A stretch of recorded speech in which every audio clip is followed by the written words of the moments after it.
want to acknowledge, on behalf of the government, the consultation that's occurred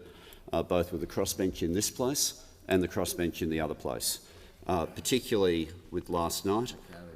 with the support of the Australian Greens and the support of Senator David Pocock.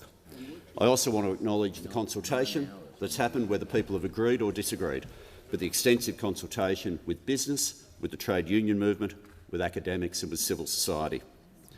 To those small businesses that have argued for a long time that they had no chance without an HR department of ever getting a document that was simpler than the award, that is now possible through the cooperative stream. To those larger businesses that used to negotiate and stopped negotiating because the Better Off Overall test became unbelievably complex, that is now simplified, and those businesses can come back to the bargaining table again. To those workers who have been trapped on zombie agreements back from the work choices era for nearly 20 years, you are about to catch up with the rest of the Australian workforce. To those who have been exploited by job ads that advertise work for less than the legal minimum,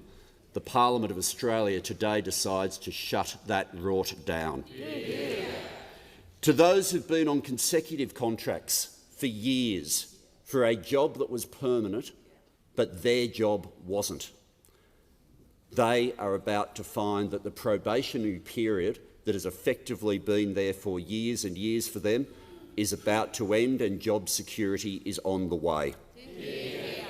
For those who have been paid less than their co-workers but weren't able to find out because of pay secrecy clauses, the days of forced secrecy are over.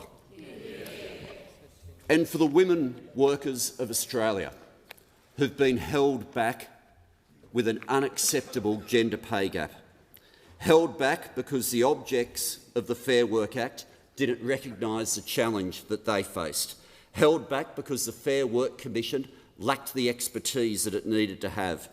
held back because there was a requirement every time a pay equity case was run to find a male comparator. Today is the day that the Parliament decided to close the gender pay gap.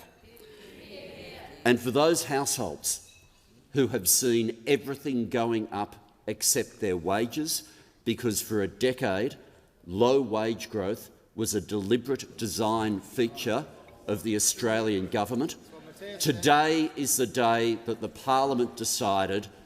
that that is no longer the policy of Australia, and today is the day the Parliament decided to get wages moving.